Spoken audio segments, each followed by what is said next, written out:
In 1853, right after the famine, the British government surveyed County Waterford. This was part of a project to survey the entire island of Ireland, mapping every parcel of land and recording the owner of the land and who leased and subleased. This was done for tax purposes, as the value of each parcel of land was assessed and a tax was levied on the tenants. This survey came to be known as Griffith's valuation. It provides an important record of the population and where people lived, especially crucial since census records from between the famine and 1901 were destroyed in the Civil War.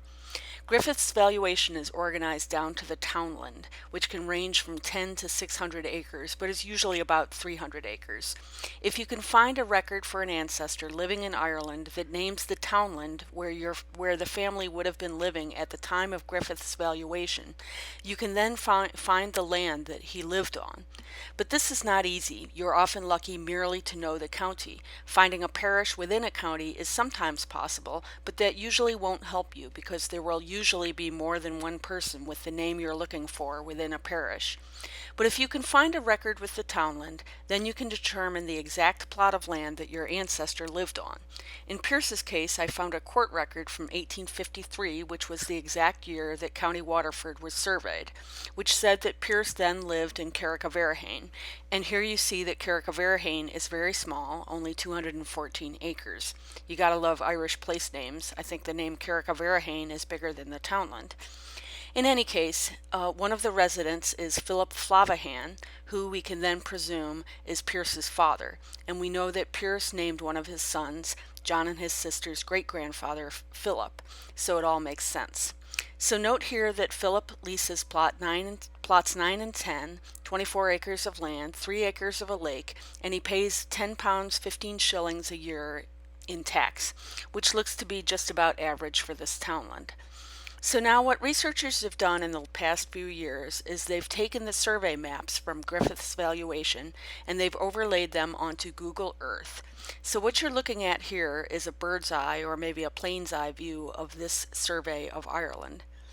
And as you zoom in, you can see the townland of Carrickaverahain. And if we zoom in some more, you can see plot number 9, Pierce's father's plot, and also plot number 10, which is part of a lake. You can see the indications of the buildings.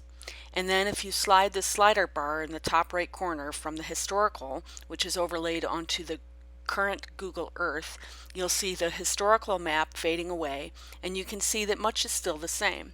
The rural parts of Ireland really have not changed much in the last 160 years. And then you pull the historical map off completely and you can see what the property looks like now. And then if you pull up another browser and find this piece of the map on Google Earth, then you can take the guy here and put him down on the street. Now you have to do this in a separate browser. They haven't figured out yet how to put the street guy onto Google Earth with the historical map. And unfortunately, the street view doesn't include this east-west street that runs right past the house. But if you take the guy and put him down on the street, this is what you will see. And if you go there, and I've included the Google Earth coordinates here, you can walk down this little road and check out the property where your great-great-grandfather Philip farmed. And who knows, some of the old buildings might still be there, or maybe at least an old foundation or two. And actually, I wouldn't be surprised if there are still Flahavans or Flahavans living there. There was a thread on a genealogy network several years ago that mentioned that there were still Flahavans or Flahavans living in Carrickaverahain. If there are, they would probably be your fourth or fifth cousins. And by the way, you might not find Carrickaverahain on a modern map. Look for Carrickbragan. And if you do go there, I want you to walk up the road just a tiny bit because there are some old buildings which would have belonged to one of Pierce and Philip's neighbors. And this roof would have been made of thatch back in the 1800s. And this is the back of that building. So the Griffiths valuation map is from 1853. We know now that Pierce got married in 1855 when he was about 29 years old. So who did Pierce marry? Her name was Mary Murray, John and his sister's great-great-grandmother. She was 10 years younger, 19 at the time, and she lived about 2 miles away in the nearby townland of Munmahogue. Her father's name was probably, oddly enough, also Pierce, which is pretty strange since Pierce was not a common name. But I suppose but it's possible that the Pierce Murray living in Munmahogue could have been an uncle or something. And actually, Mary's death record says her father's name was Michael, but that is uncertain as well. But in any case, we'll now quickly do the same thing for her family. Here we see that Pierce Murray leases plot number 2 on the map of Munmahogue, and he farms 13 acres of land and pays £11 15 shillings in taxes. And here that is on the map. And now you pull the map, the historical map, away for the current view of the property, and now we'll get the street view, and there are the Google Earth coordinates. And here you can see where they both lived on the same map. We know that Pierce and Mary had at least 4 children, probably several more than that. The ones we know about, Philip, John and his sister's great-grandfather, Catherine, Michael, and Margaret, all emigrated to Boston in the 1880s. They were part of one of the many post-famine waves of emigration that I spoke of before. Here is a picture of the ship that I believe Philip sailed on to get to America. It was called the City of Chester, and it arrived in May of 1880. And here's his ship passenger record. But in any case, back to Pierce in Ireland. I'd like to talk a little bit now about what Pierce and his family might have been like if you got to know him. Of course, we'll never know, but it seems to me that he and the entire Flahavan clan were a fairly colorful bunch. I think they would have been well known to the local authorities. And the reason I say that is because I found numerous instances of Pierce and his father Philip, and other family members as well, being called before the petty sessions. The petty sessions courts were the lowest courts in 19th century Ireland. They covered civil matters as well as criminal, and were very petty indeed. They were presided over by a magistrate, a local landowner, usually a member of the Protestant upper class. We'll just take a look at some of these records from the Petty Sessions Court. This one's from 1853. This is Pierce. This is the record that initially placed him in Carrick of Arahane.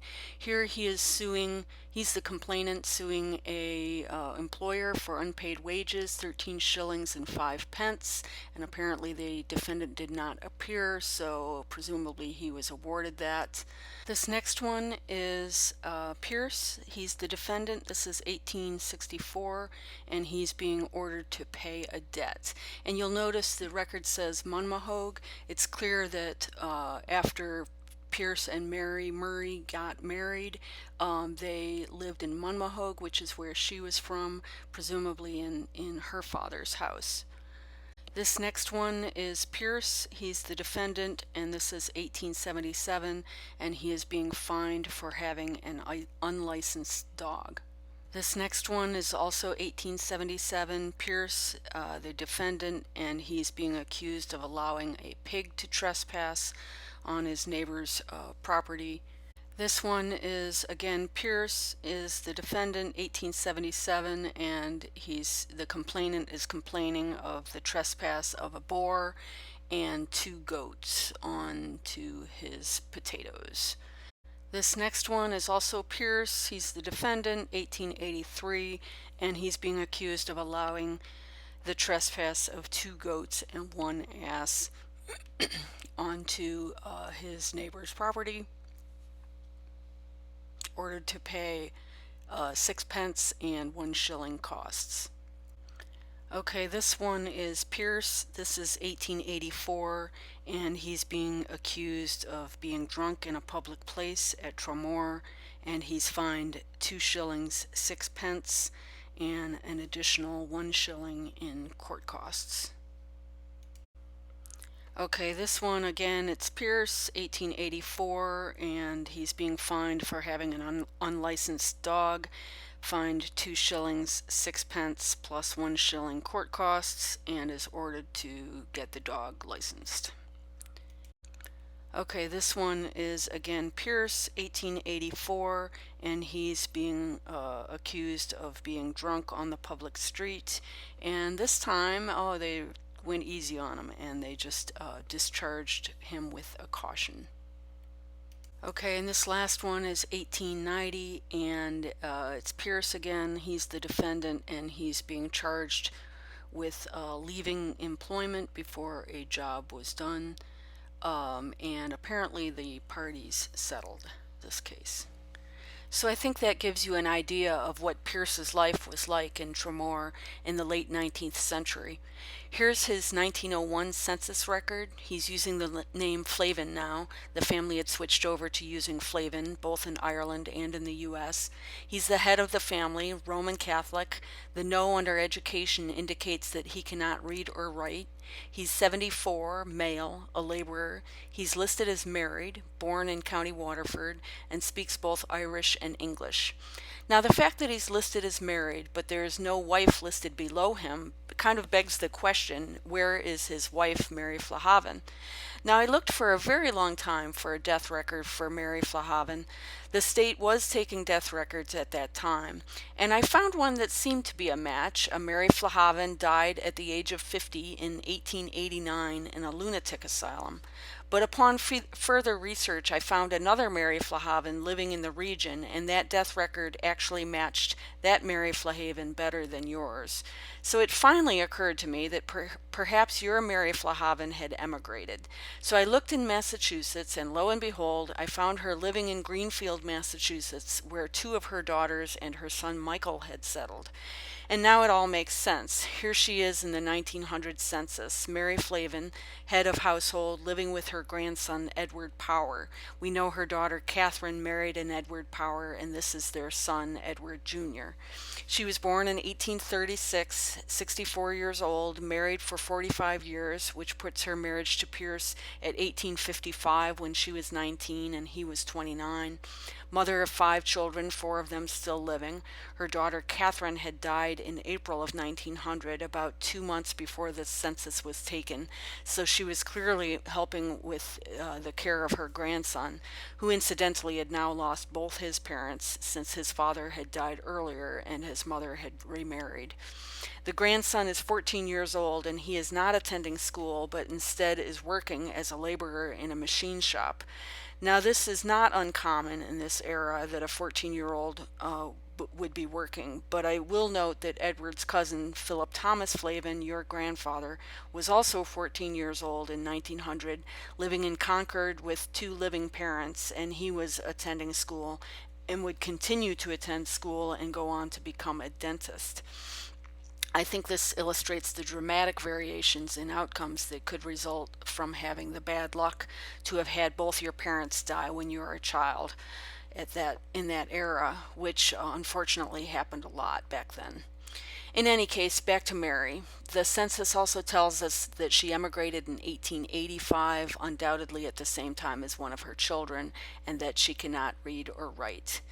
We then find her death record in Greenfield. She died on December 10th, 1900, at the age of 64 from chronic bronchitis. And we see here that she is listed as the wife of Pierce, and her parents are listed as Michael Morrissey and Margaret Murray. But we know from many other records that her maiden name was Murray, so it was her father's last name that was Murray, not her mother. But remember, that is being reported by someone else, not Mary herself, obviously, so it was probably one of her children reporting this information. But I would say it would be a good clue that her mother's maiden name was likely Morrissey, but you'd want to confirm that with other records if possible. Now, you'll recall that on Pierce's 1901 census, he is still listed as married, not a widower, but I assume that he perhaps had not gotten the word yet. Her death was on December 10th. I don't know the exact date when the census of Ireland was taken in 1901, but perhaps he had not gotten the word yet. It doesn't seem like they were exactly close by then if she had moved to another continent in 1885. We then find Pierce's death record. He died on the 29th of November 1906 in Tremor, male, 80 years old, a laborer, died of senectus, which is old age. Mary Foley, who I believe is the married name of a daughter, the only family member who stayed behind in Ireland with Pierce, is listed as the person who was present at his death. So that is what we know about Pierce Flahavan, and thank you for your attention. If you have any questions, you can contact me at janet@yourfamilyhistoryproject.com, and you can check out my website as well, www.yourfamilyhistoryproject.com. Thank you.